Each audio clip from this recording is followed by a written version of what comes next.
You say, well, what are you talking about? God doesn't do these kind of things. Well, if you don't believe God sends fires, you might want to talk to Sodom and Gomorrah's crowd. And there's lots of other examples that we can deal with this, but let me just give you a verse out of Isaiah. Of course, I had somebody just the other night on Facebook make a big deal about, Muncie, you're always talking about the Old Testament. Why don't you give some New Testament examples of that? God was different back then. God is not like that anymore. Well, first of all, anyone who says a statement like that, number one, does not know their Bible. Because they think the Old Testament God's a mean God, but the New Testament God is a graceful God. But if you want to find the most wonderful verses about God's love and long-suffering and gentleness and grace, guess where you have to go? You got to go to the Old Testament. Matter of fact, you find that the Bible says Noah found grace in the eyes of the Lord. That's the first time grace is ever found in the Bible. You know what it was? It was in the midst of the world being flooded and millions of people were being killed. But Noah found grace in the eyes of the Lord. People say, yeah, but that's the Old Testament God. God's changed. No, I am the Lord, I change not. Jesus Christ, the same yesterday, today, and forever. It's funny when people say, well, God wouldn't destroy all these fruit trees. People saying that the Lord's doing all this destruction, all these fruit trees. Folks, did you know Jesus destroyed the fruit tree in Israel? He walked up and cursed the fig tree. Now, I want to ask you a question. If he can do it to one tree, could he do it to two? And if he could do it to two, could he do it to 200? People say, well, no, I'm not just really sure if God would be killing people like he did back then. Well, you might want to talk to Ananias and Sapphira. That's a good New Testament example. You might want to talk to King Herod when he is smitten of worms and dies right on the scene. You might want to talk to Elymas when Paul looks at him and says, the hand of the Lord is upon you and you will be blind. Right there in the New Testament. You'll find throughout the New Testament God sending judgment. Matter of fact, Paul writes to the Corinthians and says, when you're going to the Lord's Supper, you better be careful. You just don't rush into this. You examine your heart, because some are sick among you and some have prematurely died because they've not examined their heart. They've brought the judgment of God upon themselves. You'll read in the book of Revelation that when God starts to send judgment during the very first hours of the Great Tribulation, the world begins to cry out saying, save us from the wrath of the Lamb. That's really an interesting thought. Because when you think of the Lamb, you think of this meek, mild, gentle little creature. But when they start sensing and seeing, there's another side. It's like Paul said in Romans, behold the goodness and the severity of our God. Did you know God is not in a bad mood one day and a good mood another day? God is always the same. He never does need to change because he's never been wrong. Look at the word long-suffering. And look at the word, let's just think of many examples of wonderful words that you and I think of when we talk about God's grace and God's love and his healing power. Why, some people, they don't want to ever quote from the Old Testament. Like, for example, I wouldn't quote from the Old Testament book of Isaiah here. That's that Old Testament prophet. Well, what are you going to do with that verse that says, by his stripes ye were healed? Guess where they're going to get that from? The book of Isaiah.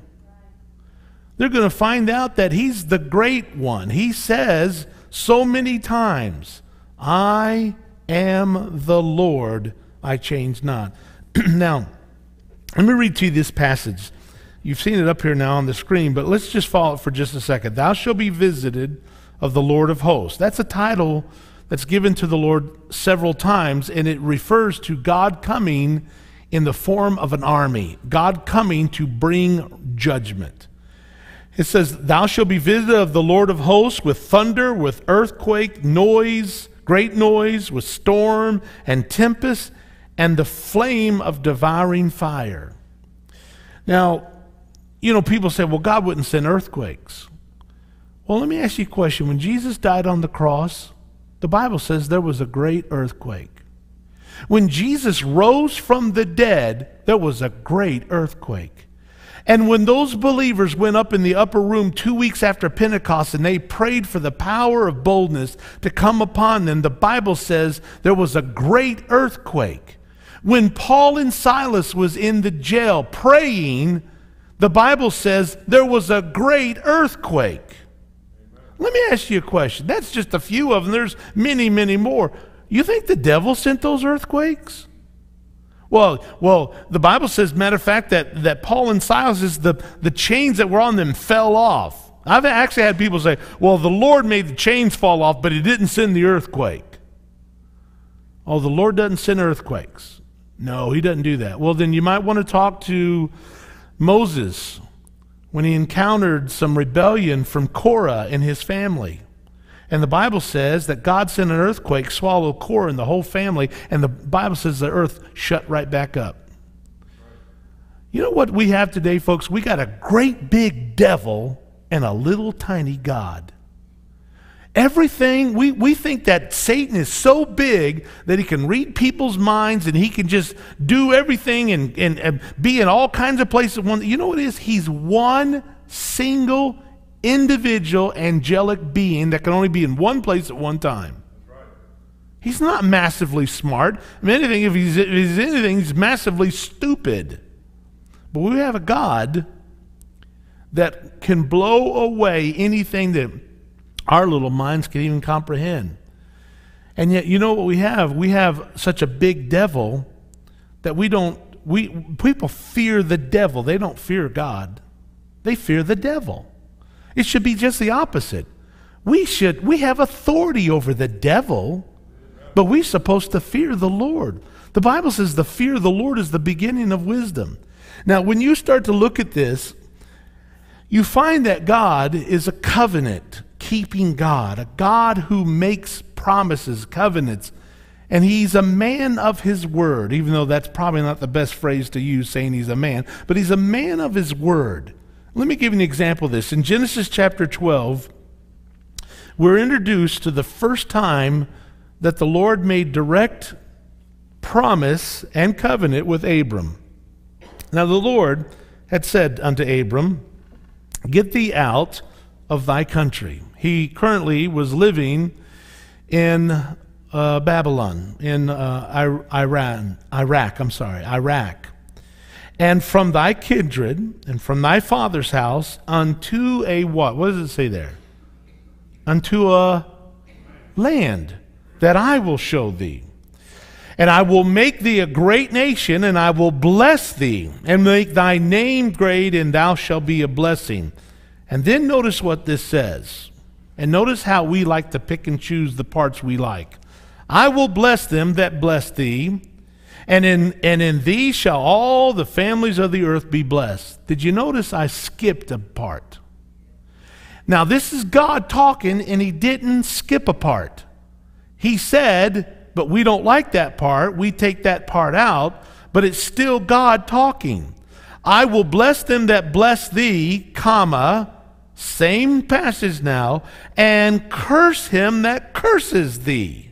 Now, if God is a God that blesses, then you're going to have to also say God is also a God that brings curse. And the word curse there, if you look it up in the Hebrew, and I used to know a little Hebrew, and then he moved out of town, but in the Hebrew there, it means I will bring divine punishment upon.